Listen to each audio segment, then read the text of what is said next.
So I've been using the iPhone 10 ever since it came out as my primary phone. It's been the one that's had my SIM card, it's been the one that's had all the Messenger, the WhatsApp, the everything connected on it, and is the number that everybody who knows me has. So the issue with the iPhone 10 I've been having is that the battery just doesn't seem to cut it for me.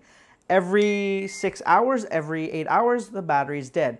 And that's mostly because of my usage. I do use it heavily, and so what happens is throughout the day, I need to keep recharging the phone. And on most days, 2 times. On some really good days, 3 times. Good being sarcastic, obviously.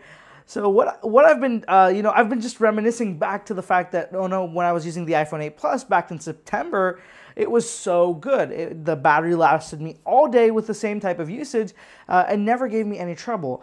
So, I just kept, it was in my mind again and again, man, the 8 Plus was so good. Man, the 8 Plus was so good. And I honestly even recommended that to a lot of people. I said that the iPhone 10 isn't the best bargain there. The iPhone 8 Plus is actually a better phone in terms of price and everything else when you look at it.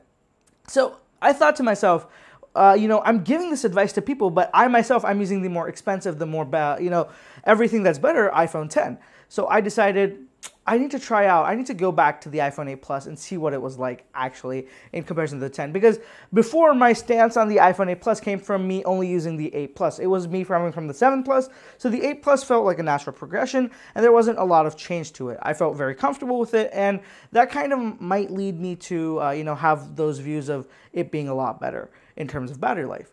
So I just wanted to see if it was just all in my head, or if the 8 Plus is actually a lot better. So I've already switched over my main SIM card to the 8 Plus, and I've switched off, it's still on, but I've kept the iPhone 10 to the side. So what I'll be doing throughout the week is I'll be using the iPhone 8 Plus as my normal phone. I've switched over my SIM card, I've switched over all accounts, all messages, everything is on this phone now. So I'll be using this phone as normal, and I'll see if I can actually, if the battery life was as good as I thought, if everything else was, the memories of this phone it was kind of like haunting me. It was like, this one was so good, this one was so good.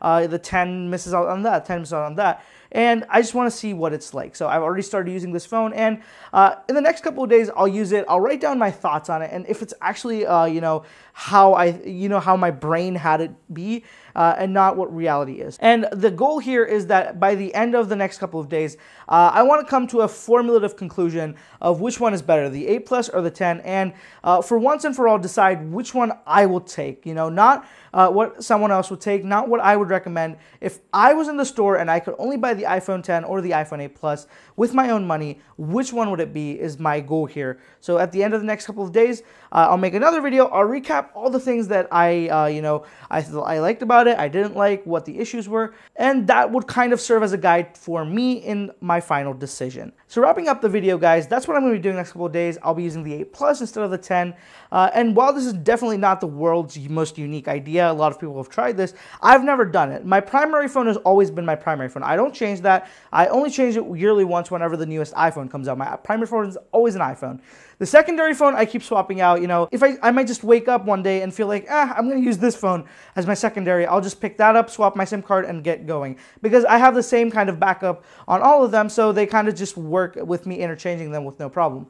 The iPhone 10, however, not that simple. My Apple Watch is paired to it, all my accessories are paired to it, the Bluetooth in my car is synced to it, so it's actually just a lot more of a bigger part of my daily routine than I even imagined, and I didn't really imagine it until I started using the phone and I changed over. So I'll be seeing what it comes down to. Also, I want you guys to give me some input. Are there any questions you have about the changeover process, or do you have any questions about both the devices that I should answer in the next video when I summarize the usage of both of them? Let me know down in the comments below, and sometimes the comment section gets a little bit crowded, so if I'm not able to reply to your message, or if I'm not able to reply to your comment, be sure to hit me up on social media, on Instagram or Twitter. It'll be a lot easier for me to answer your questions there, or you could always hit me up on email as well. Also, be sure to subscribe to the channel for more updates on the 8 Plus and 10 switch over, and the next video should be coming up in the next couple of days, so be sure to hit that bell icon to stay up to date when I upload that. Thank you guys for watching. I'll catch you in the next one.